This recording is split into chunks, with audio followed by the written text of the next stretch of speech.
Chapter 6, Ancient Greece. Our journey takes us all the way from Auburn, all the way to Crete, Greece. Unlike Mesopotamia, Egypt, India, and China, the Greek civilization did not develop around river valleys. Greece is a peninsula. Its mainland reaches out into the Mediterranean Sea like the fingers of a hand. One ancient Greek teacher said that the Greeks lived on the shores of the sea, like frogs around a pond. What was the Minoan civilization? The first people to develop a civilization in the area lived on the island of Crete.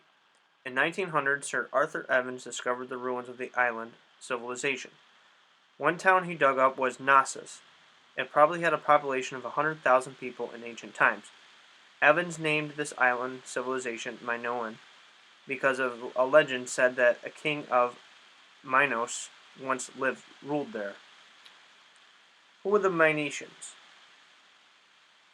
The Greek civilization came from the Minoan about 2000 BC. People from the north moved southward into the peninsula of Greece. Historians called these people AEGEANs. They built walled cities in the southern part of Greece. Warrior kings ruled these cities. Their most important city was Mycenae. Because of the city, historians called AEGEANs by a second name, the Mycenaeans. These warlike people sailed to other cities around the Aegean Sea and suddenly attacked them. Their most famous attack was on the city of Troy around 1200 BC. Hundreds of years later, Greeks saw this time in their history as an age of heroes. The Trojan War became a symbol of heroic or brave and bold actions. How do we know about the Trojan War? We remember the Trojan War because of two long poems, the Iliad and the Odyssey.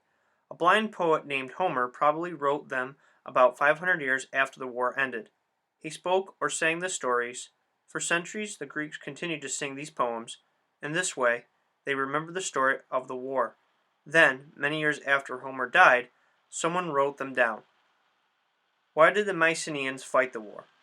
According to Homer, the Mycenaeans fought the Trojans because of a beautiful woman named Helen. She was the wife of the Achaean king. Paris, a son of the king of Troy, took her back to Troy. The Mycenaeans fought the Trojan War to win Helen back. How did the Mycenaeans win the war? The two sides fought for 10 years. Finally, the Mycenaeans defeated Troy with a clever trick. They pretended to sail away from Troy, but they left behind a giant wooden horse. The Trojans thought that they had won the war and that the Mycenaeans had left behind a victory gift. They opened their gates and brought the wooden horse into the city's thick protective walls. Then they closed their gates. They thought that they had locked the enemy out. Instead, they had locked the enemy in. Mycenaean warriors hid inside the wooden horse. During the night, these warriors silently left the horse and opened the gates of Troy. The rest of the Mycenaean army poured into the city and destroyed it. Greece is rocky and mountainous. In ancient times, the mountains kept the people isolated from one another, so the Greeks had many small settlements or city-states. They called each city-state a polis. Each polis was independent or self-governing. A Greek was a citizen of the polis or city-state. The Greeks built their polis around a hill called an acropolis. On the high ground stood their main temple. Below the acropolis, they built homes and a marketplace. They also built theaters where they enjoyed plays and meeting places for the government. What kinds of government did the Greeks try? Over a period of time, the Greek city-states tried several different forms of government. In 800 BC, kings ruled and passed their power to their sons. By 700 BC, a small group of families with large amounts of land had taken over. We call members of these powerful families aristocrats. They also passed the right to rule from father to son. In about 600 BC, strong leaders began to use force to take over the government of several city-states. We call such a person a tyrant. At first, tyrants kept the peace and passed fair laws. They also helped trade grow. Then, some tyrants became cruel, and unjust. Today, the word tyrant means anyone who uses power in a cruel and unfair way. What is the greatest contribution of the Greeks? A leader named Solon helped create democracy, or rule by the people in Athens. In 594 BC, the Athenian leaders were fighting among themselves. Solon set out to improve the government. Because of his improvements, the average citizens of Athens had political power for the first time.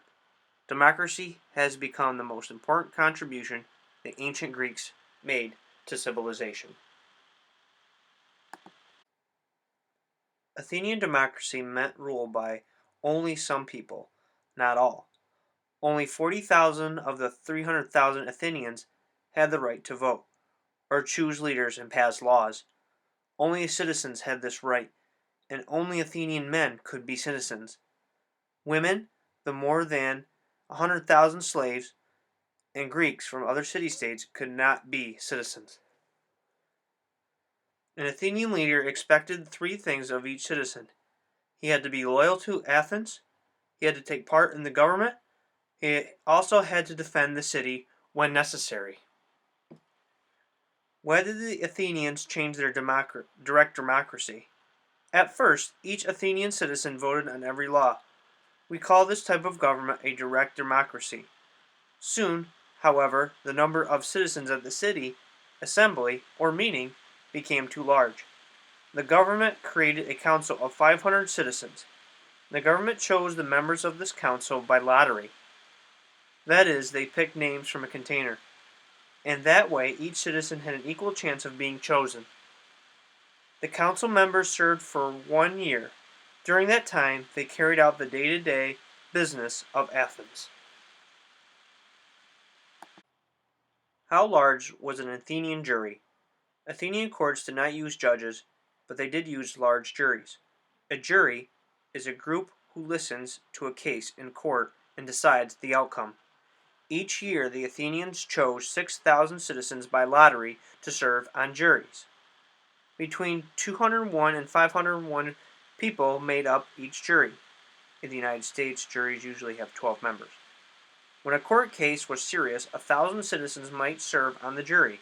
Athenians believed that no one could bribe or pay a large jury to make a certain decision.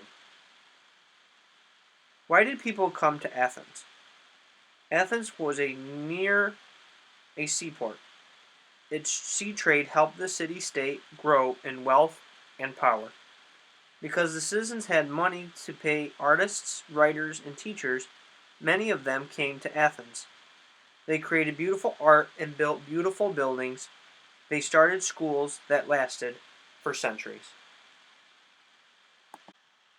Sparta, another city-state, was located on a peninsula in southern Greece called Peloponnesus. Around 1100 BC, people settled in the area. They built the city of Sparta and became known as Spartans. They enslaved the farmers who already lived there. That is, they forced the farmers to become slaves. They called these new slaves helots. The helots farmed the land surrounding the city. What was Sparta's wall of men?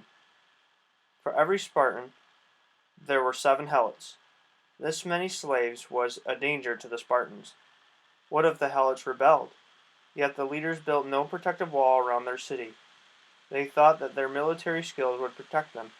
According to one leader, they had a wall of men instead of bricks. Around 600 BC, the helots did rebel. The Spartans defeated them. But the event frightened the Spartans. They sent people to spy on the helots. They also killed many helots who started to make trouble. What was life like for a Spartan man? In Sparta, government officials examined each newborn baby. They left sick children on the hills to die. When a boy was 7, the government took him from his parents. It kept him hungry and expected him to steal food. But if he got caught, he was punished severely. At the age of 20, he became a citizen. At 30, he married. Until age 60, he lived in a military camp with all the other soldiers. What did Spartan women say to the men? Spartan women were independent and patriotic, or loyal to their city-state. When a husband went off to war, his wife told him two things: come home as a victor carrying your shield, or come home dead, being carried on your shield. He was to do one or the other, nothing else. What price did the Spartans pay for being warriors? Art or architecture, which is the art of building, did not interest the Spartans. They did not trade with others, and they feared new ideas. Yet many people thought that they were the best soldiers in Greece, and maybe the whole world.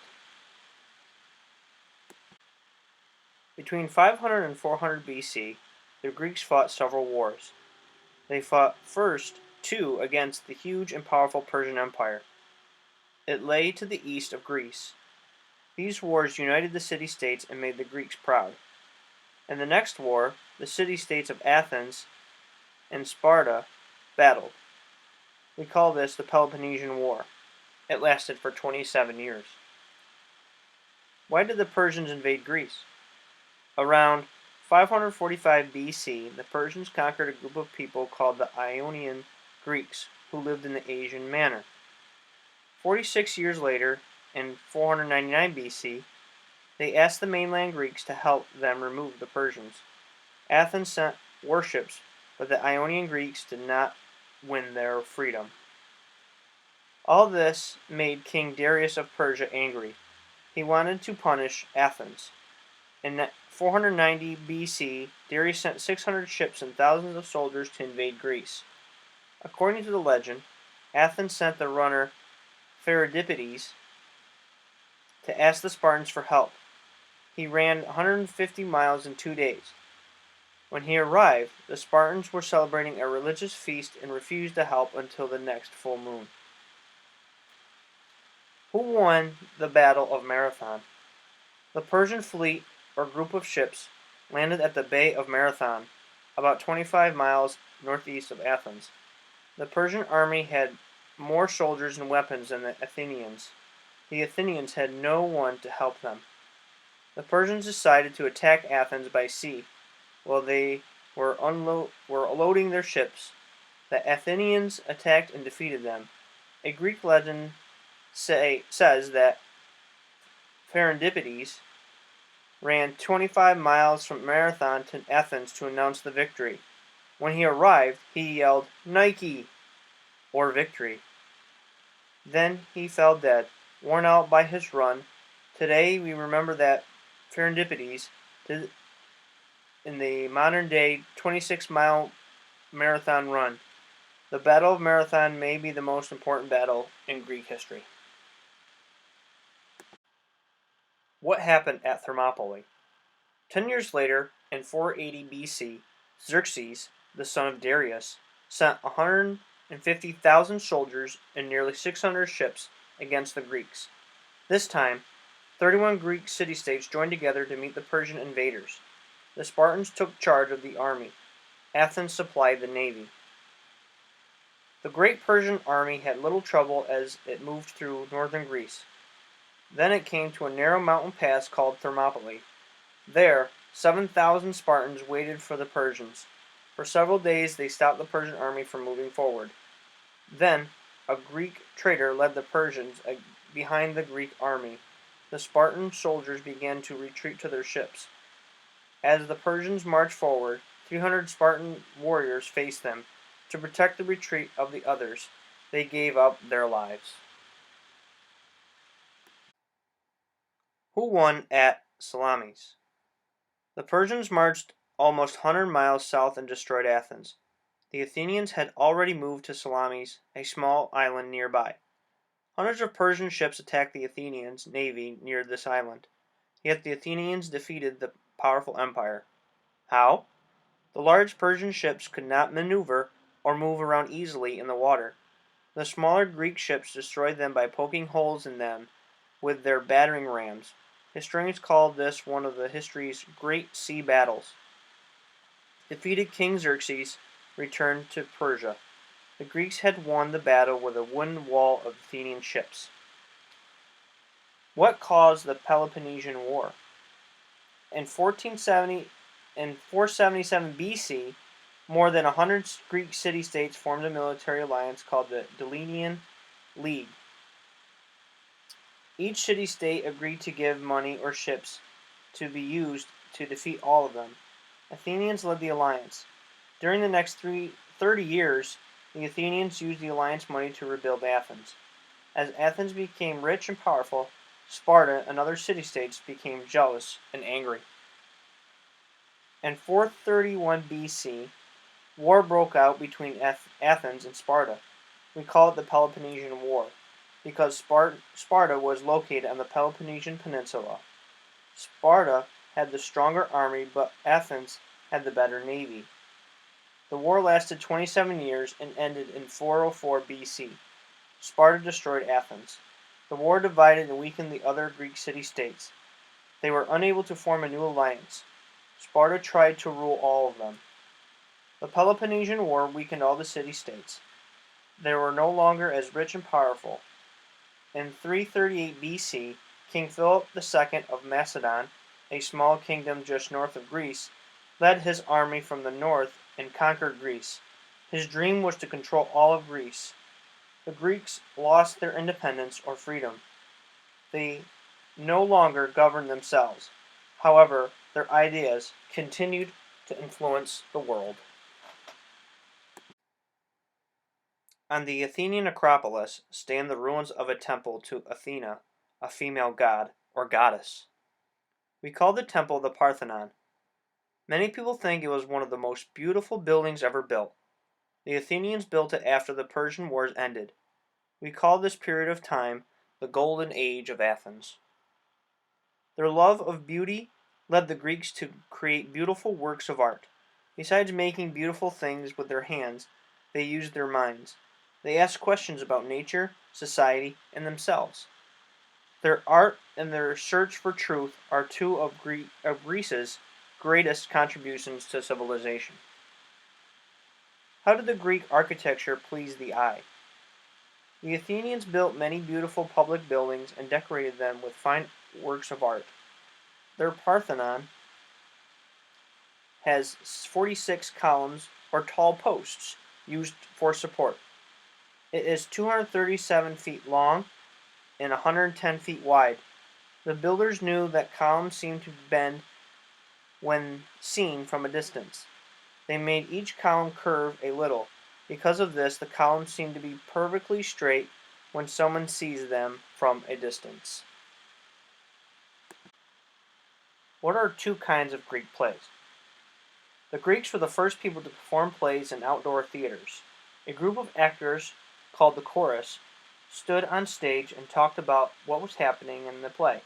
Only men could act in a Greek play. Greek playwriters wrote tragedies and comedies. In a tragedy, the gods defeated the hero. The hero is always smart and he always has courage. He also has too much pride. He tries to achieve more than the gods want him to. After seeing a tragedy, the Greeks felt both sad and happy. They were sad because the hero met defeat. They were happy because the hero had shown courage and strength. Greek comedies made fun of important people or ideas. A writer named Aristophanes wrote many famous comedies. In his play, The Clouds, he made fun of Socrates, a famous philosopher. Philosophers try to understand the basic nature of knowledge and reality. What do philosophers want to prove? In Greek, the word philosopher means a lover of wisdom. Most philosophers ask questions to lead them to wisdom. They want to find truth. In fact, they want to prove of the truth. They do not stop asking questions until they have this proof. Greece produced three of the greatest philosophers in history: Socrates, Plato, and Aristotle. Why did the Athenians want to get rid of Socrates? By asking questions, the philosopher Socrates forced people to examine what they believed. This great teacher always said, "Know thyself." He meant that people need to know why and what they believe. They need to look at why they think something is true, beautiful, just, or good. Socrates questioned everything, even Athenian democracy. Many Athenians did not trust him. They had just lost the Peloponnesian War, and they thought that anyone who asked questions was unpatriotic. In 399 BC, when Socrates was 70 years old, the Athenian citizens spoke out against him. They said that his teachings hurt the young people of Athens. More than half of the 501 members of the jury voted against him. They said that he must kill himself by drinking poison. His friends and pupils arranged for his escape from Athens, but Socrates refused. He chose to obey the Athenian law and was put to death. What was Plato's Republic? Plato, a pupil of Socrates, was 28 years old when his teacher died. What the Athenians had done upset Plato. He wrote a book called The Republic about a made-up society. It was perfect, orderly, and just. In this society, three classes of people lived: workers, soldiers, and philosophers. Plato's make-believe society was not a democracy. He thought that only the wisest men and women, philosophers, should rule. Why? Because they would decide things with their brains, not their feelings. A fine teacher. Plato began a school in Greece that lasted for 900 years. We still study his ideas today. What did Aristotle write about? Plato's most famous pupil was Aristotle. He wrote important works on astronomy, the study of the stars; biology, the study of living things; ethics, the study of what is right and wrong; logic, the science of thinking; physics, the science of matter and energy; and politics, the works of government. In his book, Politics, Aristotle wrote about different kinds of governments. He said that no government was perfect. Just as we still study Plato's writings today, so we study about Aristotle had to say about the government. Aristotle's most famous pupil was Alexander, the son of Philip II of Macedon. After Philip II conquered the Greeks in 338 BC, he planned to conquer Persia too. He died before he could make this happen, so his son set out to conquer the world. Soon people would call him Alexander the Great. What did Alexander conquer? When Philip II died in 336 BC, Alexander was 20. 2 years later, Alexander marched eastward with 35,000 soldiers. They quickly conquered Asia Minor. At the eastern end of the Mediterranean, they defeated the armies of Darius III, the Persian king. Swinging south, Alexander freed Egypt from Persian rule. At the mouth of the Nile River, he built the city of Alexandria. How far did Alexander's army march? Next, Alexander moved east again and conquered Babylon.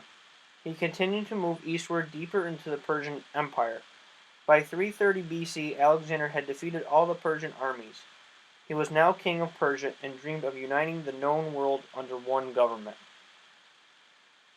For 4 more years, Alexander's tired army moved eastward. They went as far as the Indus River. For the Greeks, this was the end of the known world. Alexander wanted to push on, but his men begged him to turn back. In 323 BC, Alexander developed a fever in Babylon. Within a few days, the 32-year-old leader was dead. For 13 years, Alexander ruled. During that time, he had changed the world. What is the Hellenistic culture? Alexander's huge empire fell apart after his death. His 3 generals divided the empire into 3 kingdoms: Macedon, Egypt, and Syria. These 3 kingdoms often fought each other, but one thing held them together: their Greek culture. Throughout the Middle East, people adapted Greek customs. They spoke Greek, they built their buildings as the Greeks did, and they gave themselves Greek names. At the same time, many Greeks married Persian women. Some began to dress like the Persians. Some Persians joined the Greek army. Soon, Greek culture and Persian culture blended into what is called Hellenism. What made Alexandria famous? The Hellenistic age was the time between 323 and 31 BC, when Greek culture influenced the world. The people built great cities. Antioch and Syria had lightened streets, which the builders paved to make them smooth and level. However, Alexandria in Egypt was the greatest city in the Hellenistic age. Its harbor had ships from every Mediterranean country. It had a lighthouse 35 feet tall. It had wide streets with many statues. It also had a museum, a zoo, and an art gallery. More than 500,000 people lived in the center of living. Its library had nearly 500,000 works for them to read. What did the Hellenistic age contribute to civilization? During this time, Euclid of Alexandria put together everything people knew about geometry. It's the study of the measurement of flat and round things. Some schools in the 20th century still used his book. Archimedes was Euclid's student. He used mathematics to explain how to lift heavy things with levers and pulleys. A pulley is a wheel for a rope to pass over. Archimedes said, "Give me a place to stand and a lever long enough, and I will move the earth."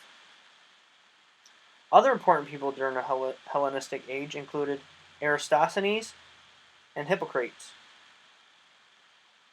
The scientist Eratosthenes is thought to be the first man to calculate the distance around the earth. Hippocrates was a great physician during his time. He is known as the founder of medicine. Hellenistic culture influenced the Mediterranean world for nearly 300 years. However, Alexander's dream did not come true during this time. He hoped to create an empire ruled by one government. The Greeks did not do this, but the Romans did. Their homeland lay to the northwest of Greece.